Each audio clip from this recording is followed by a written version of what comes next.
Dr. Craig Evans is one of the foremost scholars alive today in the study of the historical Jesus, focusing especially on his death and resurrection.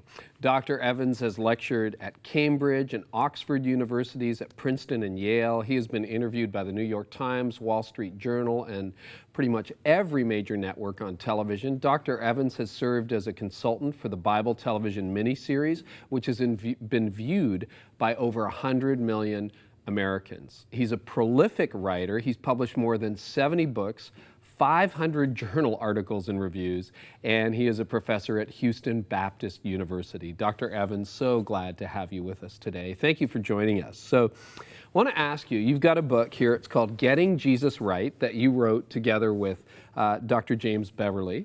And it's a response in part to a book that came out a few years ago by a fellow by the name of Reza Aslan, simply called Zealot. And so tell me why you wrote the book. The book Zealot provoked quite a storm. Why was that book so controversial? Well, it was controversial because, for one reason, it was very popular, dredging up an old theory about Jesus, zealot, as a zealot who's trying to conquer Jerusalem, drive out the Romans. It's an old theory that's been trotted out before and refuted. And today's critical scholars, whether they're evangelicals or not, don't follow it. And so in a way, it was an anachronism. The other thing that bothered me and Professor Beverly was that he was taking a very hard, skeptical look at the Gospels, which we thought was uninformed and ill-advised.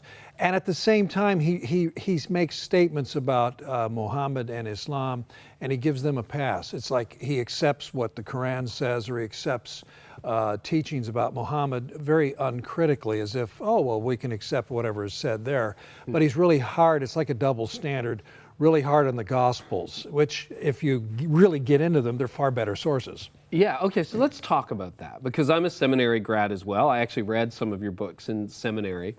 And many people, not just Reza Aslan, but many scholars are on a quest for the historical Jesus. So you've had the historical Jesus people, the whole question about Q and extra biblical documents and whether it exists or not. And then you had the Jesus seminar in the 1980s and 90s and 2000s, all of whom said, don't believe the account of Jesus that you read in the scripture. It's distorted. And you mentioned that there's often a dual methodology. Help us understand, why are those views not persuasive to you? Well, they're not persuasive because, well, let me say it this way. I know a lot of Israeli archaeologists. They're Israelis. They're not Christians. Right. Yet they think the New Testament Gospels are reliable, and they use them in their own work. And so they're really putting, you might say, their money where their mouth is. Okay. Because what they do is they dig where the Gospels suggest you ought to dig. They interpret what they dig up in the light of what the Gospels say. In other words, the Gospels exhibit what a historian calls verisimilitude.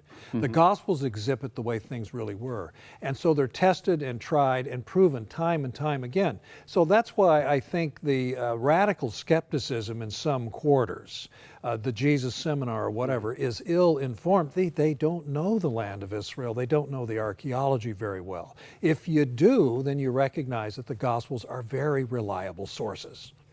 So, I mean, when you think about what the Jesus seminar said, they actually took the red letters and made some of them pink, and I think some of them gray and some black. And so, if I remember correctly from my readings around that, they said the black letters, Jesus never said that.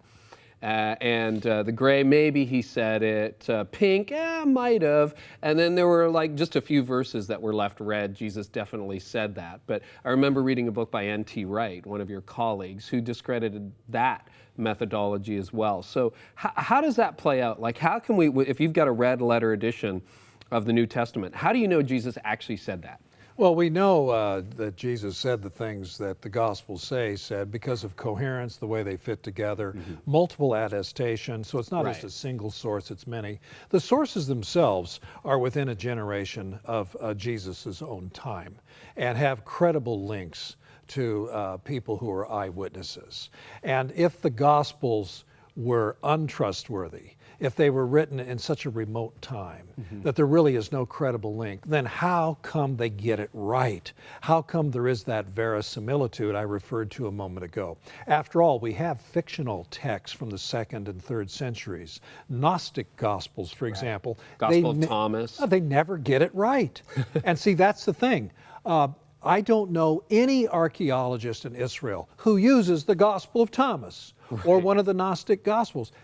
Nobody does, because they don't help the historian or the archaeologist do his work. They all cite Matthew, Mark, Luke, John, and the book of Acts to know where to dig and how to interpret what they dig up. That tells me a lot. And that's why, for a lot of other reasons too, I think the New Testament Gospels should be trusted. Right. So some of the historians who study this thing also say, well, maybe archaeologically it's accurate, and I certainly buy what you're saying and would agree with that. But some people would say, well, that's true, but wasn't the Gospels, like Matthew, Mark, Luke, John, Acts, weren't they written by followers of Jesus who elevated Jesus' claim to divinity? In other words, kind of like what Aslan said, Jesus was just a guy, a zealot, who was a wise teacher, but he wasn't really God. He wasn't who he said he was. Can you deduce that from the gospel when the gospel was written by followers of him, or how does that work? Well, the Gospels are written by Christians, of course. Who else would write them? We wouldn't expect pagans to write the Gospels. They're written by Jewish followers of Jesus who are committed to Jesus. But Jesus taught his own disciples to be truthful. Right. Let's not forget that. There's a commitment to truth. But as Jewish followers of Jesus, they already have in place a coherent and accurate understanding of God. They've got the scriptures of Israel. So there's already a heritage that is meaningful. Why do they need to tweak it unless there's a really good reason for it? And of course, it's the resurrection. Yes. And the resurrection puts it into a whole new level.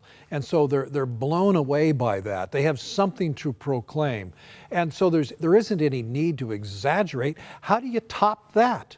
Jesus has been raised from the dead. That's what they proclaim. And that's the key doctrine. And the rest of it is like commentary that explains the outworking, the everyday living of it, Jesus' teaching then. And so there is no need to, why embellish? Yeah. You know, that's the top element. And so just tell the truth. This is what I so appreciate about your work. You know, as somebody, you were interviewed by Lee Strobel. A lot of viewers might actually remember that from Case for Faith, Case for Christ. And, you know, he was a former journalist skeptic. I'm a lawyer by training as well as a pastor. And I think what's surprising to a lot of Christians is when you put Christianity to historical tests and logical tests, it actually passes. It's not fable. In fact, much of the other stuff, extra biblical, is far more fable than you would encounter otherwise. So let's get back to Islam, where all of this started. You make the argument in the book that Muslims have an inaccurate view of Jesus. Can you help us understand that a little bit? Well, yes. What was going on in the time of Muhammad, and that's the late 6th century, early 7th century. Now just stop and think about that. We're talking about 600 years removed in time from the time of Jesus. Muhammad did not have an accurate knowledge of the Gospels. I'm not sure he ever saw a New Testament book, but he was hearing things where he was, east of the Byzantine Empire, today's Iraq. That's where he is, not that far from ancient Babylonia. He's hearing stuff third hand, fourth hand. He has a very inaccurate knowledge, but he likes Jesus. He likes him. He respects Mary, Jesus' mother, and he did not like what Jewish critics were saying at the time, rabbis in the synagogue, suggesting that Mary had Jesus out of wedlock. Right. You know, suggesting that Jesus was a sorcerer and a false teacher. That offended Muhammad. So what he's trying to do is defend Jesus. And he's rebuking the Jewish people, but he's correcting Christians. He thinks Christians have gone over the top by thinking that Jesus is literally the Son of God. They think Christians are wrong in believing that Jesus died on the cross because God would never have allowed that to happen. So although Muhammad, I think, in a way meant well, he got it really wrong. And that's the problem. And so there's nothing in the Quran that talks about Jesus that trumps what the first century Gospels tell us about him. What historian would use a source that's 600 years removed from the events and the person when you have at hand 4 biographies within a generation or so of that person. So that's the real problem. There is no verisimilitude in the Quran. It does not match up with what we know of the first century. That's the problem. So this is quite a thick book. I mean, it's a great book. It's over 300 pages. What is the danger of seeing Jesus as a zealot, as Islam claimed? What's the real danger to popular listeners, readers, and folks who might say, oh, well, maybe there's a better view of Jesus or a different view? The danger is it guts the gospel. It just tears the heart right out of the gospel. To turn Jesus into a zealot is to turn him into a fanatic who doesn't really know what he's doing or what he's... There were lots of those. Yeah, well, Simon the Zealot. Right? There were a lot of those. Josephus tells us about 6 or 7 men, at least in this period of time, who were zealots and were going to drive out the Romans and restore Israel. And they all failed. To say Jesus is one of them just takes the heart of the gospel away. And that's what Aslan has done. And that's just got to be challenged, because that's just not right. And that's not in step with good historical methodology. I think a lot of Christians, when they first, or maybe even people who are exploring Christianity, you know, we live in an internet age, and you can now read the Gospel of Thomas online. You can find so much information out there. And I think it's faith shattering to a lot of people to realize that there are alternative versions of who Jesus was, and yet you've read them all as a scholar, you've studied them all. What convinces you that Jesus is who he said he is and who the early church believed him to be? You know, having different gospels and sources to look at, I think, is actually helpful. I tell my students, you know, they'll say, oh my goodness, there are 10, 12, 15 other gospels. And I said, why don't you read them? Just do that. Read Matthew, Mark, Luke, and John, and then read these others. Almost always the student comes back and says, oh, I see what you mean. The church made no mistake. Because Matthew, Mark, Luke, and John give us a coherent picture that's realistic. It fits in the time, but it isn't just realistic. The Jesus that emerges from these Gospels that's the wow factor. Whoa, this is really something. Whereas the Jesus, the talking head, the philosopher who is not in touch with reality, has nothing to offer, can't solve the human dilemma. See, and so it's the contrast. So actually, I'm glad we have those documents. I'm glad they weren't gathered up and burned. I'm glad we still have them, because you can make that comparison. And that's half of the argument right there, is just the comparison. Dr. Evans, thank you so much for being with us today.